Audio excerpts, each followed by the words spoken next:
that I know, his dad hasn't been well. We're first Shlema for Moshe ben Sarah Leah. Amen. Any other dedications?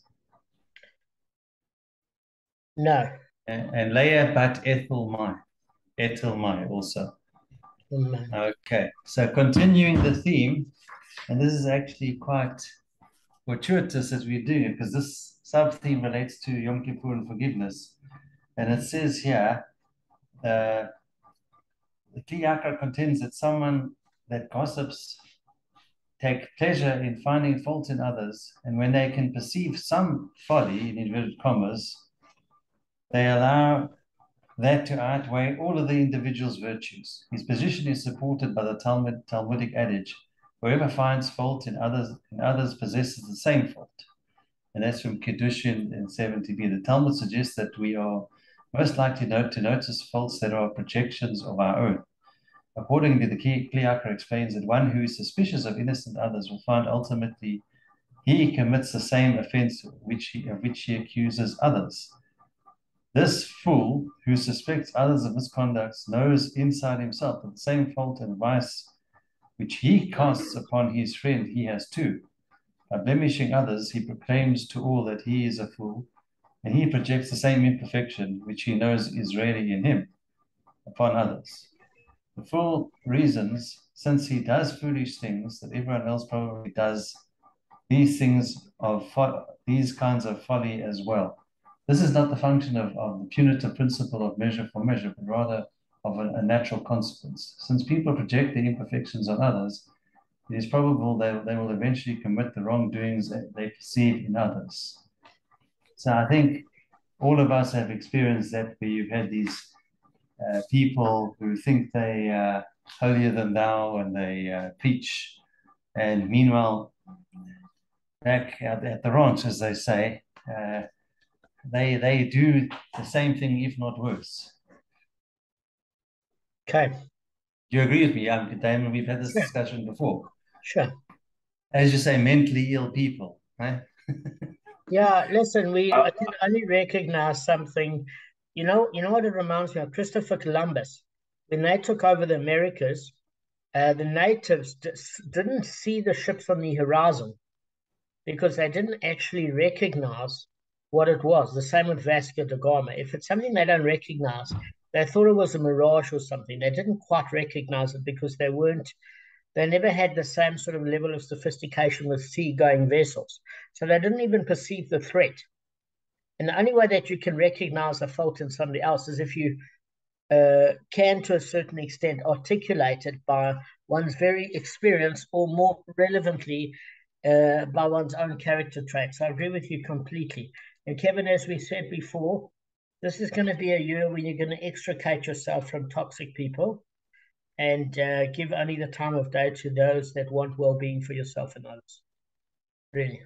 One of them actually apologized to me recently. Yeah, it was actually. Yeah, it's before Yom Kippur. He will apologize. He will accept, and he'll go back to his default position. No, let's see. No, this is not a month ago. It wasn't just before. So let's see. No, and I give him the benefit of the doubt. All right, you are a good man. Please. I hope so. So all three of you. No, I wouldn't. Don't say that about yourself. Okay. No, I wouldn't let somebody like that back. You're not so. You're No, not I'd say I so. wish you love and light. I forgive you completely. Go away, and I wish you. Have a nice success. day. As one of my mates says. Thanks Have for a all nice the day. Just follow Damon and I mean, we do it quite often. Yeah. All right, guys, let's get started with the Gemara share. Not often, but I've done it a few times, unfortunately. Yeah. So we were saying, like, if you remember before, that the Mishnah states that for a blow to the ear, Rav Yossi Aglili obligates the perpetrator to pay a money. And we said, what does it mean, a money? Is it a Tyrian money, or is it a provincial money? So what's the difference? I mean, in essence, there's two types of currency that exist in Talmudic times. So you've got a Tyrian currency and a provincial currency. Tyrian is national. And what that means, it's got 8 times as much silver as provincial coins. Provincial coins were composed of 1 part silver and 7 parts copper. So accordingly, the perpetrator must either pay 100 zuz or 12.5 zuz if it's provincial. So what's the answer? There was a certain man who boxed his fellow's ear. The victim came before Rav Yehuda Nasiya, and Rav Yehuda Nasiya said to the assailant, "Here am I, and here's Rav Yossi Aglili. Go give the man a Tyrian manner." Conclude from this, as we learned in our Mishnah, a Tyrian manner, meaning it's 100 zuz worth. It's not 12.5 zuz. Okay, indeed, that's the halacha. Now, the Gemara focuses on, we touched on this briefly last time, is what is this weird phrase? Here am I, and here's Rav Yossi Haglili. We're asking why Rav Yehuda Nasiya worded it to the assailant in such a weird way. I mean, the assailant can see who he is. I don't come in a room and say, here am I, and here's Gavin. I mean, you know who I am. And since that's the case, we're saying, well, why phrase it like that? So, Gemara gives a suggestion and obviously a possibility for a challenge.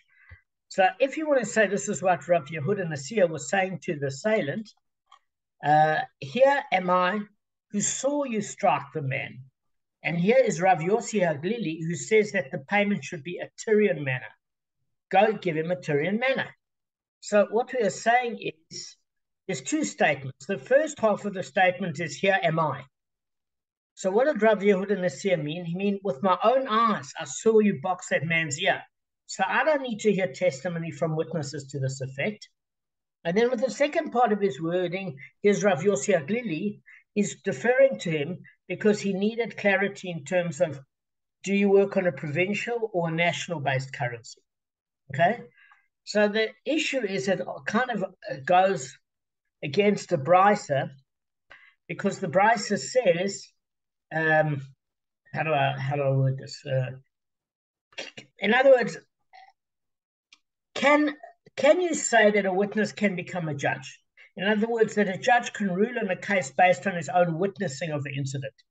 Because it was taught in a brisa, a Sanhedrin that saw someone kill a person, adjudicate the matter in the following manner. Some of the judges are made witnesses and some of them are made judges. So what did we say? Is say the guy's a little bit fraught drunk and it decides to assault somebody, and he hits somebody and they hit their head on the pavement and they die. Although this fellow wasn't that bright, because where did he decide to assault the person? Outside the legal chambers of the Randburg Magistrate Court, where there were numerous judges that witnessed it. Talk about bad timing. So in that particular case, there were like 5 judges that witnessed the event. So what it's saying so far is that you can't have the same person that is testifying as a witness be a judge. So in other words, of the 5 judges, and this is hypothetical, they make 2 witnesses because you need 2 witnesses in any case. And then you have 3 judges for a case.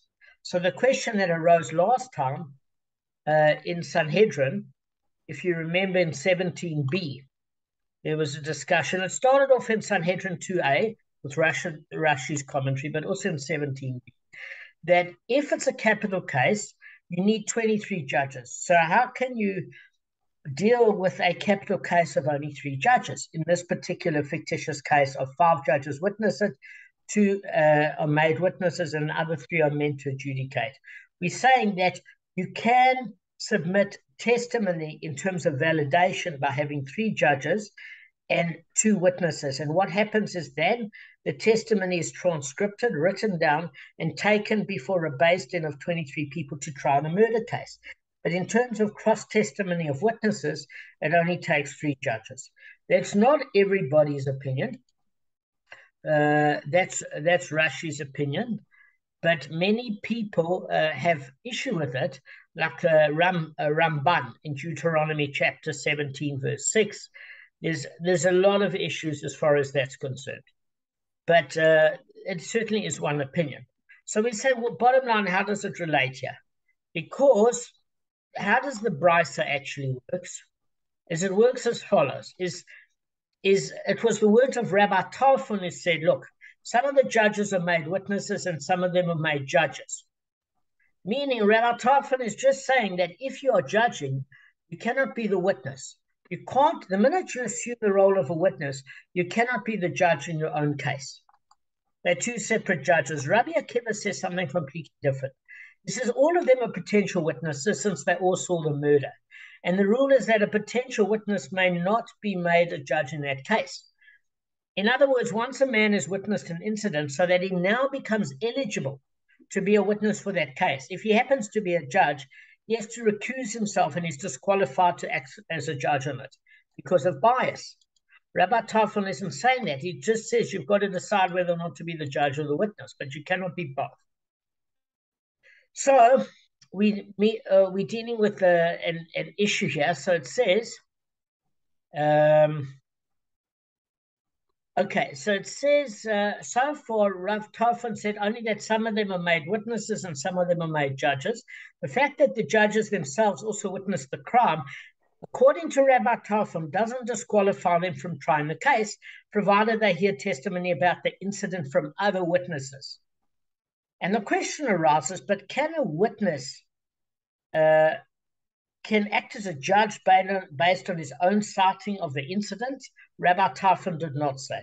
So what it's saying is, it might be that Rabbi Tarfon stretched it to where he says, look, you can either be a judge or you can be a witness, but you cannot be both. So the Gemara in fancy language is just trying to say that you cannot be both.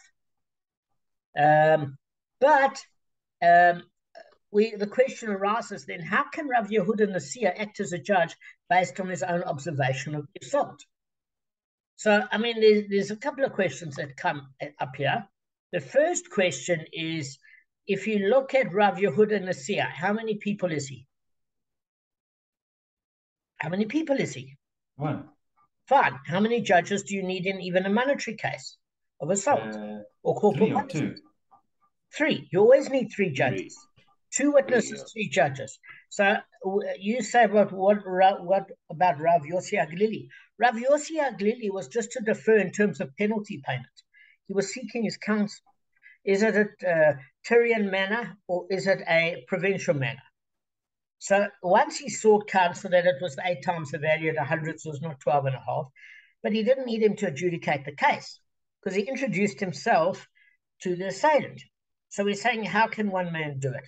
So he was like the leader of the generation, where in that case he knew so much. Halachically, he could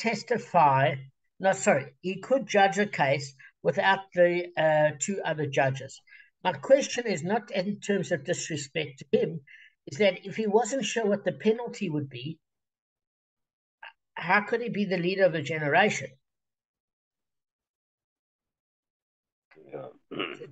Just curious. I mean, surely with a penalty case, you know what an assault case would pay. And therefore, if you knew what an assault case would pay, that would even be a prerequisite to knowing how to judge, to know what penalties would be. So I don't know. And it's not the flaw of the Gemara. It's my flaw. I'm missing something. I'm missing a commentary or I'm missing something. But I wasn't missing the fact that he was the leader of the generation and he could single-handedly judge the case. But the question is, how could the Gemara say he witnessed the incident and then was prepared to judge against the assailant after witnessing it? Because we just learned, even Rabbi Tarfon is far more lenient than Rabbi Akiva. He's saying you can't play both roles. Rabbi Akiva is saying you cannot, if you witness something, be a judge ever, even at all, even if you choose, because you're prejudicing yourself. So, which meant if Rav Yehuda Nasiya had seen somebody else, so how do I put it? Had another 2 witnesses, he could judge the case even if he saw it himself, even according to the more lenient opinion with Rabbi Tarfon. But here he was judging it, as well as having witnessed it himself. So he's saying there's a problem. So the Gemara, we want to know from the Gemara what's the answer. So it says, in regard to what was the case where they saw the incident at night, when they were incapable of trying a case. So what do we mean? Okay, it took me a while just to work this out. But ordinarily, according to Rabbi Tarfon, judges can adjudicate a case based on their own observation of the incident. And there's a very good logic to it. It says, hearing cannot be greater than seeing. In other words, if judges can decide a case based on the testimony they hear from witnesses, surely they can decide based on what they themselves saw, because it's less likely to be corrupted than hearing secondhand testimony from witnesses. And where's the source for this? In Gemara Rosh Hashanah 25b. But this is true only where the judges witness the incident during the daytime, at which time Beis Din is permitted to adjudicate the case. So you can't adjudicate a case at night, only during the day. Now, this is the interesting part. There's a Mishnah in Sanhedrin 32a, which says what happens is the court tries the case on the spot, with the citing of the incident at the time of the trial taking place of the testimony of witnesses. So in other words, Rav Yehuda Nasiah's citing of a man who boxed his fellow's ears was exactly such a case. And Rav Yehuda Nasiah followed the opinion of Rabbi Tarfon.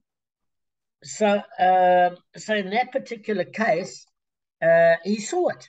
So if he saw it, why couldn't he judge? So far, we learned that Rabbi Tarfon says you cannot do both roles. And here it's seeming to say, but maybe the reason you can't do both roles is for a specific incident. So in other words, what has to happen is there's an incident during the day, there's immediately a trial while everything is still fresh in the minds of the witnesses. And what happens is it's adjudicated and judged, and the trial happens during that same day.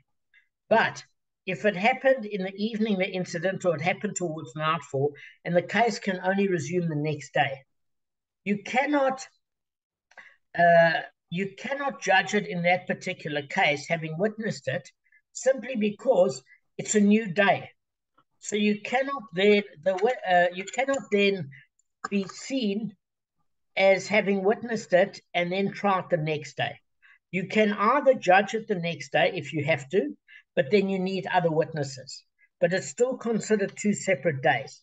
So the implication is that if the incident of assault happened in the morning and in the same day the trial happened, somebody that could be the judge that happened to witness the event could obviously adjudicate the outcome of the trial, because seeing is better than hearing, okay? Which is not Rabbi Tarfon's opinion, by the way.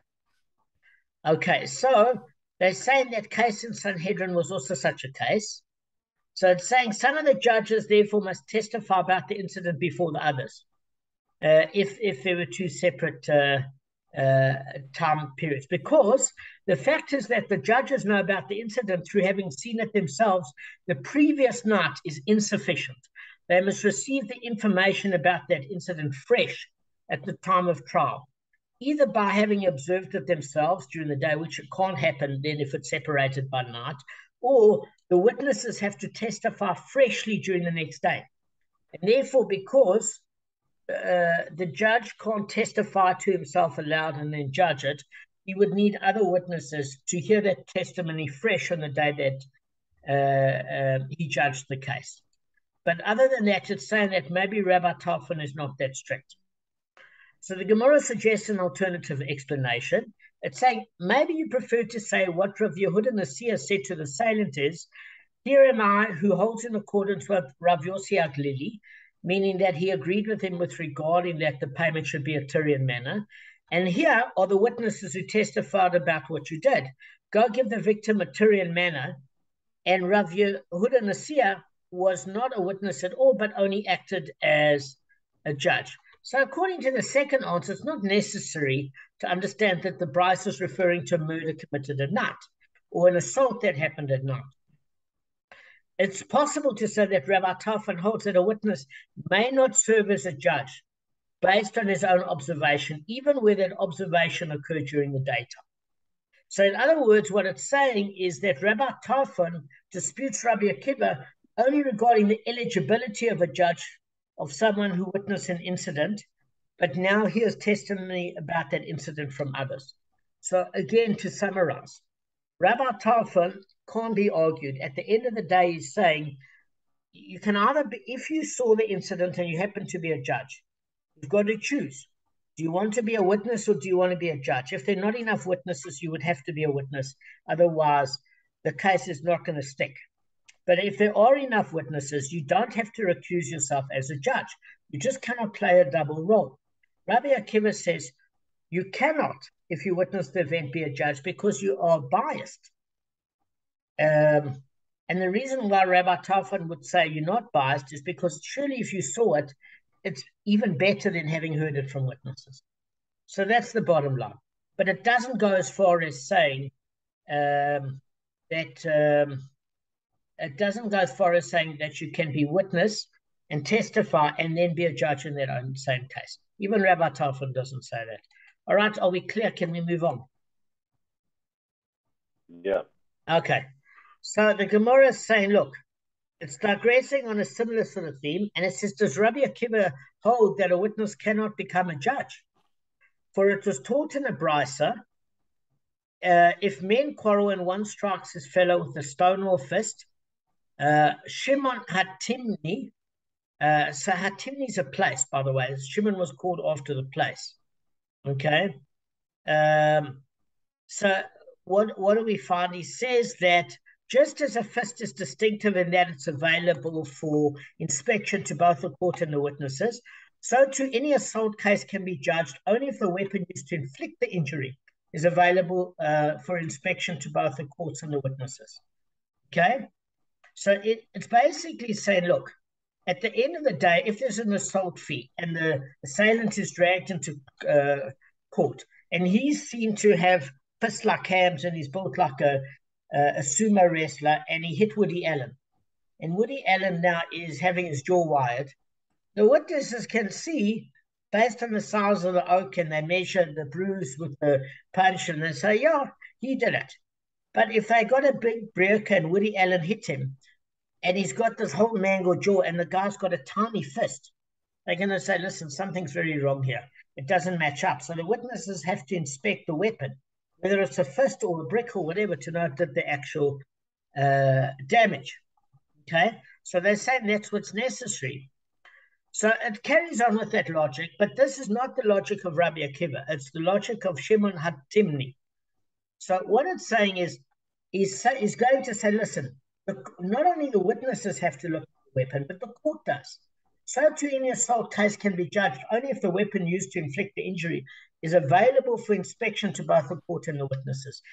Excluded is a case where the assault weapon was lost by the witnesses, meaning if it's lost by the witnesses, the case is thrown out of court. Rabbi Akiva said to Shimon Tamnini, even if the weapon is brought to court, right, the court would still have to rely on the witness testimony to make its assessment. Why? Because it's not good enough just to have the weapon. The kind of questions that are going to come up according to Rabbi Akiva is as follows. Okay? Where did the assailant strike the victim? How many times did he strike him? On what part of the body did he strike him, whether it was on his calf or the cartilage of his heart? What it's saying is it enough to do a lethal blow where the guy died? We hit him in the toe and the guy was frail and had a heart attack and dropped dead. Now, that wasn't intention to maim. The guy had a weak heart, so that was extenuating circumstances. Again, where the assailant was hit, how many times, what's the man in what he was hit, and that you have to rely on witnesses. And it's Rabbi Akiva's carrying on, and he's saying, listen, what happens if there's a guy that was pushed off the roof by his fellow, right? Off the top of his tower and the victim died. So does the court go all the way to the tower? Or does the tower go all the way to the court? Now he's getting sarcastic. He's basically saying, furthermore, what happens if the tower collapses? Do we have to reconstruct it so that the court can see it? So he's saying, listen, it's impossible. So he's saying, look, you want to have an actual physical weapon where the court can assess it. But everything else we rely. Haven't you falling asleep? Yeah? No, I'm focusing. I'm just tired, but I'm not asleep. No, that's okay. What was I talking about? No, that's the problem. Okay. Damon, I just want to mention something. Yeah. If you give me a clue, I'm sure it will come back. I can tell you. So what I'm saying is, all right, guys, all Rav Shimon Tamnimni is saying is that you need the weapon there. So that not just for the witnesses, but you need the weapon for the court. And Rabbi Akiva is saying, no, you don't need it for the court. I mean, prove it to you, he's saying. He's saying, listen, you still need witnesses no matter what, because you're going to have to ask the witnesses, where was the guy struck? How many times? Was he hit on the heart? Was he hit on the calf? Was it a lethal blow? Was it in a dramatic place? What's the story? So we're relying on witnesses anyway. Say a oak throws his mate off the tower. What are you going to do? Take the whole court to the tower to assess? It's not practical. What happens if the tower is no longer in existence? Are you going to reconstruct it for the court? So he's saying, obviously, you don't need anything other than witnesses. And he's saying, in fact, if the witnesses didn't examine the weapon, the case is thrown out of court. He agrees with that. But as long as the witnesses saw the weapon and can testify to anything else, they have to be believed, because there's a lot of information in a court trial that is actually not privy to be seen. And he's going one further. He says, how far do you want to take this thing? Do you want to say to the assailant, why don't you strike the victim before the court so the judges know how many times you struck him? So he's saying that had the assailant struck the victim before the judges, then everybody would see. But other than that, you're taking this case to a ridiculous notion. You can't expect all the information to be at the court. That's why we need witnesses. And in fact, Rabbi Akiva is saying anything further, because it's saying, but this contradicts Rabbi Akiva, because if a judge witnessed the murder, it'd have to be thrown out of court. So we say, but how can Rabbi Akiva say to this guy, well, then the judges should witness the assault and the murder? So what the Gemara is saying is they're being sarcastic. Rabbi Akiva is being sarcastic because he actually believes the opposite. If the judges did happen to witness the murder, they would have to recuse themselves from the case because of bias.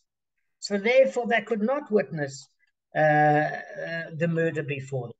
The reason why he was being sarcastic is he was trying to prove to Rav Shimon Tamnimi that basically to expect everybody to have all the right things in front of the court is a little bit unrealistic.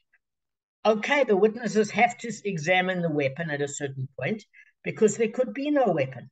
So my only question is, surely once you stab somebody, if you throw it away and the witnesses haven't seen what you stabbed them with, how can the case just be thrown out? Because it is dismissed. So there might be more to it than what the Gemara is just saying superficially. I'm saying often in a murder trial, you have to bring evidence such as the weapon, motive, etc. And it should follow a similar vein. So all Rabbi Akiva is saying to Rav Shimon Timnini is that at the end of the day, you cannot expect the entire thing to be constructed in front of the courtroom because it's not going to happen. You have to rely on witnesses.